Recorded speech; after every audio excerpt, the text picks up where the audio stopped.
Salam sejahtera, terima kasih kerana bersama dengan saya di Nazil Immunity Channel. Ini kenyataan terkini Menteri Besar Perlis selepas anak beliau dicekup oleh SPRM Kelmarin. Ini melibatkan dakwaan dokumen palsu dan juga tuntutan palsu berjumlah Rm600,000. Ramai netizen yang marah, ramai juga netizen yang mempersoalkan mengapa anak Menteri Besar ini boleh pula didakwa dan terlibat. Ada juga yang mereka kata mungkin anak Menteri Besar itu hanya ditunggang oleh orang-orang tertentu. Mungkin tidak terlibat atau sebaliknya. Namun demikian, yang dinanti-nantikan oleh netizen ialah apa komen Bapa, apa komen Menteri Besar Perlis berkenan penahanan anak beliau oleh SPRM. Akhirnya, Menteri Besar Perlis tampil memberikan komen. Ini kenyataan Menteri Besar Perlis berkenan anaknya yang ditangkap SPRM. Menteri Besar Perlis Sukri Ramli menyerahkan kepada SPRM untuk menjalankan siasatan susulan penahanan reman anaknya berhubung pemalsuan dokumen hari ini. Saya serah pada budi bicara mereka, katanya kepada pemberita di perkarangan Kompleks Dewan Undangan Perlis, lapor utusan Malaysia. Terdahulu dilaporkan anak kepada seorang menteri besar antara 6 individu di reman SPRM bagi membantu siasatan pemalsuan dokumen tuntutan membabitkan jumlah Rm600,000. Memetik sumber, perintah reman turut dikenakan ke atas pegawai kanan pejabat Menteri Besar.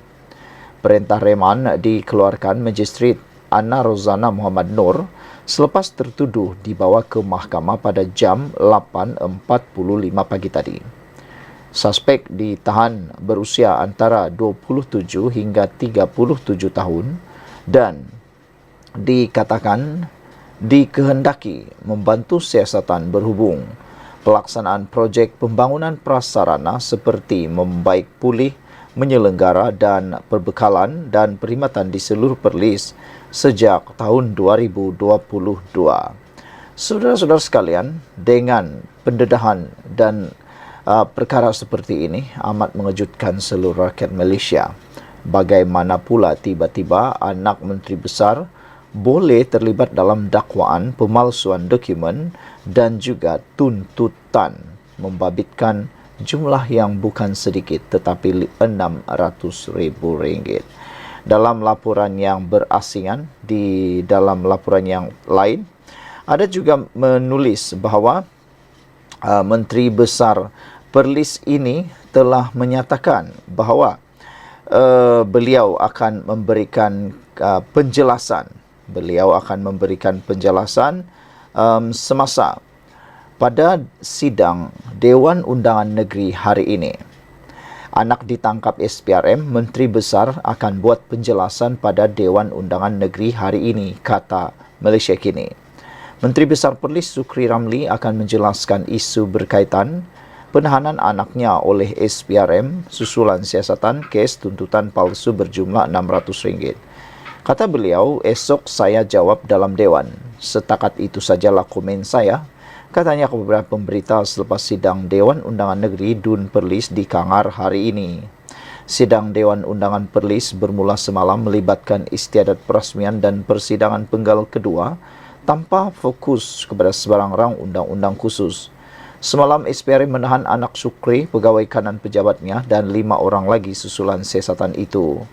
Memetik sumber berita harian melaporkan siasatan dipercayai menjurus kepada tuntutan palsu terhadap projek baik pulih penyelenggaraan pembangunan kemudahan asas dan seluruh Perlis yang tidak dijalankan. Suspek dipercayai berperanan sebagai pemilik syarikat, kontraktor dan penjawat awam di Pejabat Pentadbiran Setiausaha Kerajaan Negeri dan Pejabat Menteri Besar Perlis. Sementara itu, Sukri juga berkata beliau enggan mengulas lanjut atau masuk campur dalam siasatan itu. Kata beliau, saya tak mahu komen, saya serah pada budi bicara SPRM. Terima kasih, kata pemimpin itu. Ada beberapa komen daripada netizen di ruangan komen Malaysia kini. Ada yang kata, buat malu bapa saja. Ada juga yang kata, bapa baik, sopan santun. Tak ada keluar ayat-ayat fitnah macam Menteri Besar yang sebelah tu katanya. Tapi itulah anak pula serta pegawai-pegawai keliling yang ambil kesempatan, kata Purple Mouse. Ada juga yang menulis, kata mereka, harap-harapnya dalang kepada semua perbuatan ini dapat ditangkap dan kalau benar terjadi silakan tangkap, tapi kalau tidak benar lepaskan saja, kata mereka. Sekian dulu untuk kali ini. Jangan lupa tinggalkan komen anda, tekan butang subscribe. Kita jumpa lagi. Bye bye. Salam sejahtera. Masih kena bersama dengan saya di Nazilin Unity Channel. Akhirnya lelaki yang berani mengugut Anwar dan juga melibatkan Agong kena balasan, dapat balasannya. Apabila seorang pekebun sawit didenda RM12,000 kerana cuba menulis perkataan turunkan Anwar atau kami ... pada ugut Agong dan Perdana Menteri, pekebun didenda.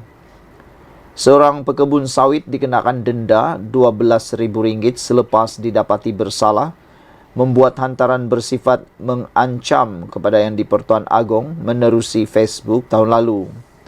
Hakim Mahkamah Session Siti Aminah Ghazali memutuskan hukuman terhadap Samsuri Ramli 45 tahun selepas tertuduh mengaku bersalah atas pertuduhan berkenaan.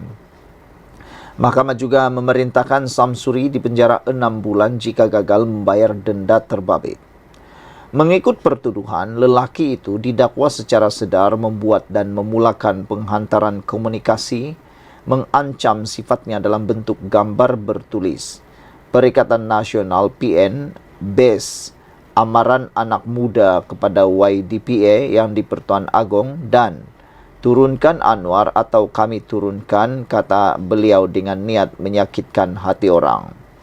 Kesalahan dilakukan melalui aplikasi Facebook dengan menggunakan profil Sam Banjar Perak pada jam 5.33 petang 13 Ogos 2023 yang kemudian dibaca di sebuah kondominium di Jalan Tong Shin, Bukit Bintang pada jam 9 malam hari sama. Pertuduhan dibuat mengikut Seksyen 233 dalam kurungan 1 kurungan E Akta Komunikasi dan Multimedia 1998 Akta 588 yang sabit kesalahan boleh didenda tidak lebih RM50,000 atau penjara maksimum setahun atau kedua-duanya. Tertuduh juga boleh didenda selanjutnya RM1.000 bagi setiap hari kesalahan itu diteruskan selepas pensabitan. Terdahulu, Samsuri yang tidak diwakili peguam memohon hukuman ringan atas alasan ada tanggungan ibu, isteri dan 4 anak yang masih bersekolah. Saya anak peneroka yang bekerja di Felda dengan pendapatan tidak tetap, ada kerja baru, ada gaji, katanya. Timbalan Pendakwa Raya Nurlia Eliana Nur Azmal berkata, tindakan dilakukan Samsuri tidak wajar dan tidak melambangkan kesetiaan serta kehormatan kepada raja. Jadi hukuman setimpal sebagai pengajaran perlu dikenakan supaya masyarakat tidak ambil ringan penggunaan media sosial, kata beliau lagi. Sekian dulu untuk kali ini. Jangan lupa tinggalkan komen anda, tekan butang subscribe. Kita jumpa lagi. Bye-bye. Salam sejahtera. Terima kasih karena bersama dengan saya di Nazilin Unity Channel. Lebih banyak Sanusi bercakap, lebih ramai sokong kerajaan perpaduan. Wow. Ini satu pendedahan serangan balas terhadap Sanusi apabila Sanusi kata mereka, Perikatan Nasional akan pecah belahkan Pakatan Harapan Barisan Nasional. Retak sudah, kata Sanusi, kita akan tambah retakkan lagi sehingga berpisah. Itu macam begitu. Tapi hari ini pengarah pilihan raya amanah Muhammad Sani Hamzan membidas Muhammad Sanusi Matnor yang berikrar hendak memecah belahkan hubungan parti-parti dalam kerajaan perpaduan pimpinan Anwar Ibrahim. Sebaliknya, dia secara sinis berkata, pengarah pilihan raya PN itu hanya pandai berkata-kata. Bercakap ini tak kena bayar, katanya. Dia sama macam menyanyilah tak kena bayar. Kerajaan perpaduan hari ini masih lagi kukuh, termasuk sokongan parti daripada Sabah dan Sarawak, katanya kepada Malaysia Kini hari ini. Semalam Sanusi berkata pihaknya akan berusaha membuat hubungan parti-parti dalam kerajaan yang menurutnya kini retak menjadi belah. Sanusi berkata demikian ketika mengulas hasrat MCA dan MIC untuk memboikot PRK Kuala Kubu Baru yang jelas memberi kelebihan kepada Perikatan Nasional. Itu masalah rumah tangga mereka. Kita akan retakkan lagi untuk menjadi belah. Mereka sudah retak, kita akan pecahkan lagi. Itu kerja politik, katanya ketika ditemui pemberita di Kuala Lumpur semalam. Mengulas lanjut, Muhammad Sani berkata, kenyataan Menteri Besar Kedah tidak akan menyebabkan PH semakin lemah. Kata beliau, setiap kali dia cakap buat kenyataan, ada ahli parlimen bersatu istihar sokong Perdana Menteri ke-10 dan hingga sekarang sudah ada 7 ahli parlimen sudah nyatakan sokongan kepada Perdana Menteri ke-10. Jadi kita minta dia terus bercakaplah supaya nanti lagi banyak ahli parlimen akan sokong kita. Katanya juga ahli parlimen Hulu Langat. Mengulas mengenai isu MCA dan MIC yang tidak mahu memberi sokongan kepada calon PH, Muhammad Sani meminta agar semua parti komponen akur dengan keputusan yang dibuat pimpinan parti dalam kerajaan perpaduan. Dia mengakui ketika era pentadbiran Barisan Nasional, parti-parti komponen seperti MCA dan MIC bebas membuat keputusan sendiri. Namun setiap situasi itu kini berbeza apabila bergabung dalam kerajaan perpaduan. Tak semua benda kita boleh dapat dan tak semua benda kita tak dapat. Kena ada menang-menang, win-win situation. Kalau semua nak tunjuk keras kepala, susahlah, kata beliau. Kalau satu hari nanti kerusi MCA dan MIC ada pilihan raya, kita akan bantu juga. Inilah sikap kita dalam kerajaan perpaduan, katanya lagi. Muhammad Sani turut menyeru agar semua pihak dalam kerajaan perpaduan berganding bahu bagi memenangi PRK Kuala Kubu Baru nanti. Kita tengok statistik pada PRN lepas, PH menang tak berapa tinggi. Jadi dengan kesepakatan kita ini, PH akan dinilai pengundi melalui kenyataan dan perbuatan kita. Kalau pengundi kita tengok kerjasama kita, ia akan beri keyakinan untuk mereka tambahnya. Sementara itu, Muhammad Sani turut mengingatkan pemimpin dalam kerajaan perpaduan agar menghentikan segera perbuatan menembak kaki sendiri.